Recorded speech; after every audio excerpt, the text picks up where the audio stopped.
Well. You want to hire virtual assistants so you can have a automated Amazon dropshipping business. Well, in this video, I'm going to go over the 5 phases of hiring virtual assistants so you can have a pretty much fully automated Amazon business. As you guys know, I work about 45 minutes a day on my Amazon business, and I do over $1 million a year in sales. I make over 6 figures a year in profit. You guys can see those are my numbers. 185,000 in sales for the last 30 days. I got a big team of VAs.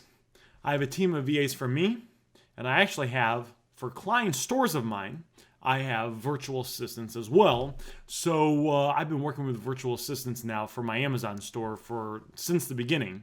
So I've made a lot of mistakes. I have learned a lot, and in this video, we're going to go over the 8 phases of hiring virtual assistants. You want to start with phase 1 and then work your way all the way to phase 8. If you do this, you will have a very successful, hopefully profitable, definitely automated Amazon dropshipping business. Step number 1, you got to do it yourself. No one likes this. No one likes it, but I don't tell people what they want to hear. I tell people the truth, which is why the people that listen to me usually do very well, because I don't sugarcoat stuff, unlike other people out there. You got to do it yourself. So I wanted to train virtual assistants on how to find products using this tool that I use. The tool I talk about. It's a tool that I use. So how did I do it? Did I just say, here's a tool, do it? No, I did it myself. I watched the training videos. I messed around with the settings. I learned how to scrape the sellers, right? You find a drop shipper, they got 4,000 products on their Amazon store. I figured out how to get there's a certain piece of information that I need from their store. I put it into the tool. The tool scrapes all the seller's items, and then I have to figure out how to get the tool to show me the items from most profitable to least profitable, and then how to verify the items are the same. It doesn't take a lot of work. It's just a bunch of buttons, but I had to do it myself. Once I did it myself, then I could then train a VA on how to do it, and that's exactly what I did. I said, all right, this is how to do it. And guess what? The VA had questions. Sir, how does this work? What do I do here? Sir, it's not working here. Guess whose job it is to answer those questions? It's me. It's me. And that comes down to also the first phase, which is, it's not necessarily the virtual assistant's job to solve your problems. It's really your job to figure out, to solve problems, get a certain system in place, and then you basically are putting a body into that system to do that. So like me currently, I have 3 full-time VAs and all they do is find products. Well, if they have issues with the tool, or if they have questions about I think it's 15 different criteria. So every product we list has to meet 15 different criteria that I've created. And some of the criteria is kind of complex. So sometimes like one criteria is kind of complex. So I have to know what that is, understand it all, and have it easy for the VA to go step by step by step. So when the virtual assistant starts, it's basically, this is how the tool works. This is the training you need for the tool. These are the 15 criteria. Here are plugins. I have multiple paid plugins that I pay for out of pocket. Here are the paid plugins, the login details to make it easier. What questions do you have about this? What questions do you have about this? What questions? Well, sir, how does this work? Sir, it's not loading. Okay, the reason that check permissions is not loading for you is because you're not signed into your Amazon seller account. If you sign into your Amazon seller account and then refresh the Amazon page, check permissions will load, and using check permissions, the VA will be able to see if it meets one of the 15 criteria or not. It has to meet every single of the criteria in order for it to work. They have to meet every single criteria. We only list really high quality products that meet a lot of criteria. So the 15 criteria, every criteria has to be met. You have to do it yourself though. You can't train someone until you've done it yourself. So step number 1 is train them. Step number 1 is you do it yourself. Step number 2 is interview the VAs. When you interview your VAs, tell them exactly what is expected. People like to know my stuff. My VAs work 6 hours a day, 8 hours a week, unless you're a manager or you're in some supervisor position. Sorry, not 8 hours a week. They work 6 days a week, 8 hours a day. They get 1 day off. If you're a supervisor or a manager or in some sort of manager position, you will be working on the third day off or on your day off, but usually it's part-time hours. And if you're a manager, there's sometimes overtime work to do. The compensation is there. They're obviously compensated. Let's take a step back and realize that everyone has free will. So if I wasn't treating the VAs good, or if they didn't like, my pay or whatever, they'd go work somewhere else, okay? So the expectation set from the beginning, not only the days, the hours, but also the tasks. You need to be very clear on what tasks the VAs are going to be doing. How do you get clear on the tasks the VAs need to be doing? The tasks the VAs do? By you doing it yourself and you saying, okay, I know it takes about 8 hours a day to do these 4 tasks, so I'm going to hire a VA to do these 4 tasks. I know it takes about 8 hours a day to do just this one task. So just this one task, because it's complicated, it takes a lot of time, I'm going to have one VA do this. But once you hire the VAs, then you got to train them. So you have to know exactly what to do first, so once you hire them, you can explain to them exactly what is expected. Number 3, certain things to be aware of. Number 1 is internet. Usually in the US, internet's pretty good. In the countries that we hire these virtual assistants from, which are amazing people, by the way, to be honest with you, I'd probably hire in certain, if I were to open up a business here, if I could, I would prefer to bring the virtual assistants over, pay them the same as a US worker, because the team I have, they're very smart, the self-starters, they're good at solving problems, they don't whine, they don't really bitch. To be honest, I'd rather hire them than a good percentage of the people in America. Internet, though, can be an issue over there. Their internet can go out. So one of the things you want to ask is if they have a good internet connection. How good is their internet connection? I had an issue with my team, the team that I have that runs mine and my client stores, where their internet was going out. It was consistently going out, periodically going out. It kept going out for months. So what did I do? I bought them a generator. I sent them over $1,800. They went out, they got an amazing generator, and guess what? Ever since they got the generator, the internet never goes out. It's important, though, to ask them how their internet connection is. Where are good places to hire from? Philippines and Bangladesh are very good. I like hiring from the Philippines. Generally, Philippines are very loyal, very hardworking. I've had to hire and fire multiple VAs from the Philippines, okay? I'm not saying you're going to run into issues, but Philippines are very good. What do I start off paying my virtual assistants? $1.25 an hour. They get started paying $1.25 USD an hour. Understand, if you're in the United States, and this sounds strange, why would someone work for $1.25 an hour? $1.25 over there is a dollar. What can you buy for $1.25 here? Probably can't even buy a candy bar. What can you buy for $1.25 in the Philippines? Wouldn't be too uncommon to buy like a meal, like an actual meal to eat. The cost of living is just cheaper there. I've watched videos where you could live in like a pretty basic, but still have like your own place over in the Philippines for like $100. I think it's like $100, $120, $150 a month. Where I'm living here, there's nothing fancy where I'm living here. This is just a 1-bedroom apartment. It's like $1,800, $1,900 a month. So money goes further over there. You don't need as much money to live over there as you do here. That's why we like to hire virtual assistants and why we don't hire American people. Number 4, coach them. Once you have them, and you got them, and you've discussed the hours and all the details, and you know the place to hire them, you got to coach them. You got to coach them, and you got to tell them exactly what to do. Don't leave out any details. I know a lot of people will mess this up because they'll be like, oh, go list items. No, you have to. This is why you got to do it yourself, because you got to figure out all the little tiny problems so you can coach them and tell them exactly what to do. And then when they're going to run into 10,000 problems. They're going to have a gazillion questions. Trust me, my phone blows up. There was a time, I mean, your phone's going to be blowing up with questions. You need to know how to answer the questions, and the way you know how to answer it is because you did phase number 1 and you did it first. One of the things I found with a decent amount of the virtual assistants is they're really afraid of getting fired. It's like they really want this job and they want to make it work. So because of that, I'm softer when I my coaching style is softer. If I'm coaching, one of my other businesses is I coach phone flippers. So there's times where I might yell and spit at the camera. And there was one time I chewed a guy out because he wasn't doing what he needed to be doing and he needed to get yelled at. You don't really want to yell at virtual assistants. You want to coach them a lot softer because they're afraid of getting fired. I know how to do it.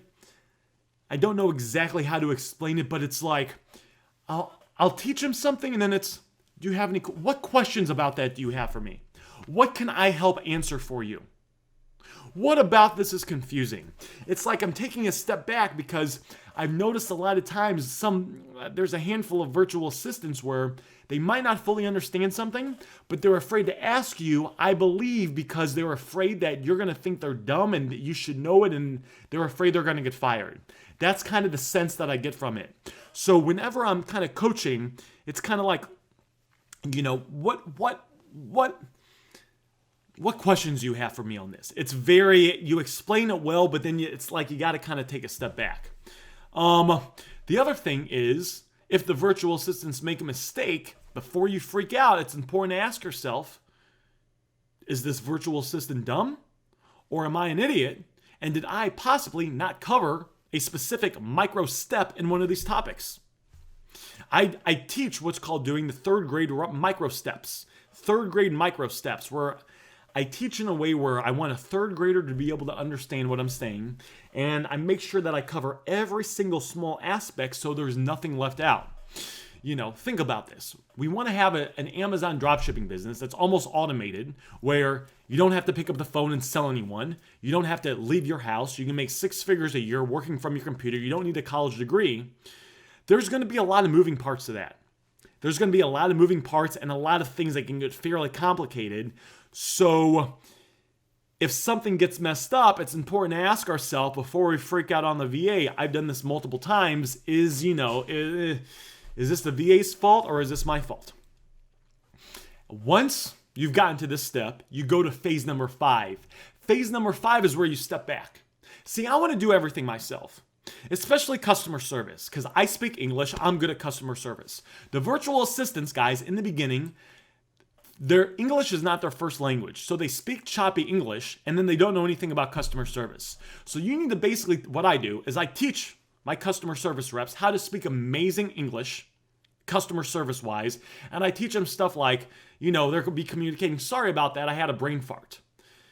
And then they'll go on. A brain fart is something we say in the US. So I get them speaking. They speak just like a English speaking customer service rep. That's a whole big process in and of itself, just training that one specific thing. Once I have them trained though, I'll see certain customer situations and I want to reply because I know I'm very good with customer service and negotiating, communicating. I want to jump in, but you have to step back. So I will step back. I will let them handle the situation and I'll check on the conversation in a day. And if maybe they made too much of a mistake and I got to go in and I got to send another message to the customer to kind of smooth it out because I know the way the virtual assistant communicated, even though they didn't mean to, I know it's going to upset the customer. So I need to go in there and even it out. But then it gives me a chance to coach the VA, the virtual assistant, and say, hey, listen, you're doing better in this part, but see this part right here? This one little part could be done differently. And the reason is, and I make a whole big explanation on it. And the explanation goes back to number 4, coaching. You have to know how to coach. For example, over Christmas, they started saying Merry Christmas. So I didn't just jump in there and say, stop saying Merry Christmas. I want them to understand why I don't want them to say Merry Christmas. So literally, I had a whole thing. I type up the whole thing and it says, I love the fact that you guys are saying Merry Christmas. I like the fact that you're saying Merry Christmas because we're in the holiday season, it's time relevant, and it's kind of a nice, polite thing to do. But let me ask you a question. Christians, or people that celebrate Christmas, are going to love it when you say Merry Christmas. What if you run into someone that's Jewish? What if you run into someone that's, celebrates another, Kwanzaa, I think is another one. Or maybe someone that doesn't celebrate Christmas at all, and you say Merry Christmas. You think there might be some people that might get a little offended by that? This person's assuming that I celebrate Christmas. So even though I appreciate the fact that you started doing this, because I did, they took initiative, and the idea behind why they said Merry Christmas was good. I like it. It was personal, right? And I think over there in the Philippines, I've studied the Philippines, I forget. I've studied it extensively. But I believe I've studied the culture, so I actually communicate with them different. There's a different tone and vibe than how I communicate with anyone in the United States because I understand the culture. But I like how they took initiative. I like the place they're coming from. I just don't like the fact that there's some people that could get offended by that. So I explained, I said, because of that, I understand, I appreciate what you did. I appreciate what you did, but let's stop saying that. Let's stop saying that. And the reason is I don't want to be too harsh with them because sometimes they get ideas and take initiative and it works out really well. So it's like, I don't want to slap them on the wrist too hard where they don't ever try again in anything, but I want to kind of softly say, I love where you're coming from, but let's go ahead and stop doing this. Number 6. You will have to fire VAs. I usually give them 3 chances. The first thing I do is if I count it as a warning, I ask myself, did I explain this correctly? Okay? Whose fault is it? Is it the VA's fault? Because people love blaming other people.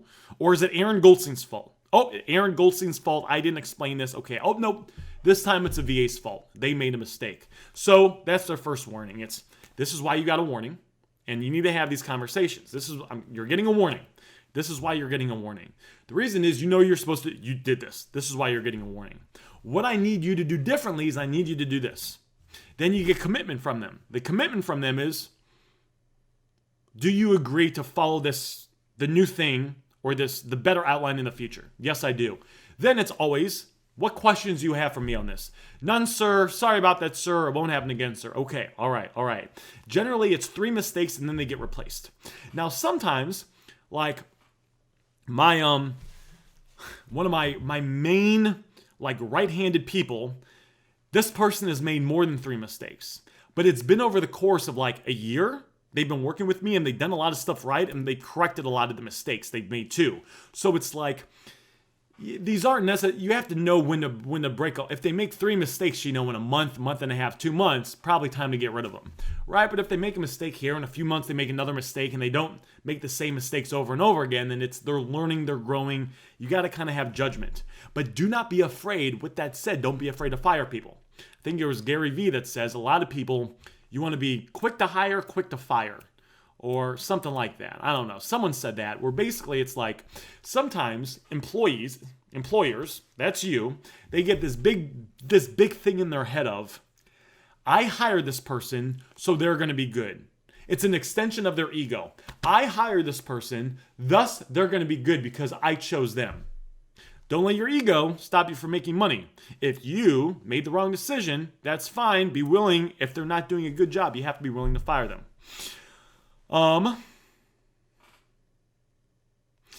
Number 7, give them the benefit of the doubt. We've already talked about that a little bit. That is, whose mistake is it? Is it your mistake or is it their mistake? And this goes into number 8, control your emotions and your ego. Sometimes I've had virtual assistants give me feedback that was, they're getting paid $1.25 an hour. Why should they give me feedback? But really, I know it's for the good of the business and the feedback they have is good, or maybe their ideas are good. So because of that, I need to keep my ego aside, and the goal of this is for the business. So I need to control my emotions. I need to make sure I'm not freaking out if I don't need to be freaking out. And I need to make sure I'm keeping my ego in check. And kind of a bonus one, if you will, number 9 would be, I want to get buy-in from the virtual assistants. I want to sell them on the dream or the culture of the business. So I don't just want them to do the work. I want them to understand why they're doing the work and the importance of the work. Or just like the thing with the Christmas thing, I don't want them to just stop doing it. I want them to understand why, to understand the reason behind it, so they have kind of a higher level understanding of it. And I'm trying to build goodwill with my virtual systems. Sometimes they get raises. Sometimes they get bonuses. We do Christmas bonus. I like doing bonuses with them.